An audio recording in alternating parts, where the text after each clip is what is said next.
Hello guys, నేను ఈ వీడియోలో సివిఆర్ కాలేజ్ గురించి చెప్పబోతున్నాను. సివిఆర్ కాలేజ్ ఆఫ్ ఇంజనీరింగ్ అనేది ఆటోనమస్ కాలేజ్. అంటే ఆటోనమస్ అని అంటే గవర్నమెంట్ కింద ఉండదు, వాళ్ళే కాలేజ్ నడుపుకుంటారు. ఇది అఫిలియేటెడ్ బై జేఎన్టీయూహెచ్. అండ్ ఇందులో నిర్ఫ్ ర్యాంకింగ్ వచ్చేసి 101 to 150 మధ్యలో ఉంటాయి. నిర్ఫ్ అంటే నేషనల్ ఇన్స్టిట్యూషనల్ ర్యాంకింగ్ ఫ్రేమ్వర్క్. అంటే ఈ నిర్ఫ్ అనే సంస్థ మన ఇండియాలో ఉన్న కాలేజెస్కి ప్లేస్మెంట్స్, ఇన్ఫ్రాస్ట్రక్చర్, ఫ్యాకల్టీని బట్టి ఒక్కో కాలేజ్కి ఒక్కో ర్యాంక్ ఇస్తుంది అనమాట.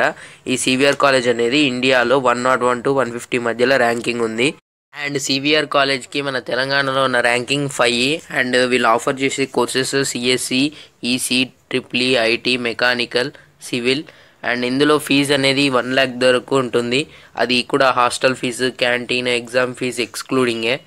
సివిఆర్ కాలేజ్ ఇబ్రాహీంపట్నంలోని మంగళపల్లిలో ఉంటుంది. అండ్ ఇక్కడ ప్లేస్మెంట్స్ పర్సెంటేజ్ వచ్చేసరికి ప్రతి ఇయర్ 70% ఆఫ్ స్టూడెంట్స్ ప్లేస్మెంట్స్కి వెళ్ళిపోతున్నారు. అండ్ వీళ్ళ టైమింగ్స్ వచ్చేసరికి morning 9:05 AM to evening 4 PM వరకు ఉంటుంది. సివిఆర్లో శాలరీ ప్యాకేజెస్కి విషయంలోకి వస్తే లీస్ట్ అనేది 3 lakhs per annum, యావరేజ్గా 4.5 lakhs per annum and maximum 25 lakhs per annum. ఇక్కడ నోటబుల్ అలెమ్ని అంటే ఇక్కడ నుంచి వెళ్ళిన విద్యార్థుల్లో డైరెక్టర్ సంకల్ప్ రెడ్డి, రోల్ రైడా కూడా ఇక్కడనే చదువుకున్నారు. అన్ని కాలేజెస్ లెక్కనే ఇక్కడ కూడా cell phones not allowed. And indoor games అనేవి ఆఫ్టర్ 3 PM అలౌడ్ ఉంటాయి. అండ్ ల్యాబ్స్ అనేవి చాలా స్ట్రిక్ట్, మీరు అప్ టు డేట్ ఉండాలి.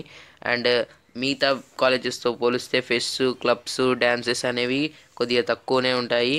అండ్ మినిమం 75% అటెండెన్స్ ఉండాలి, లేకుంటే ఫైన్ కట్టాల్సి ఉంటుంది. Thanks for watching this video. మీకు ఏమైనా డౌట్స్ ఉంటే కాలేజెస్ గురించి, వెబ్ ఆప్షన్స్ ఎలా పెట్టుకోవాలి అనే దాని గురించి డౌట్స్ ఉంటే please comment below my video. And నేను సాధ్యమైనంత వరకు మీకు రిప్లై ఇవ్వడానికి ట్రై చేస్తాను.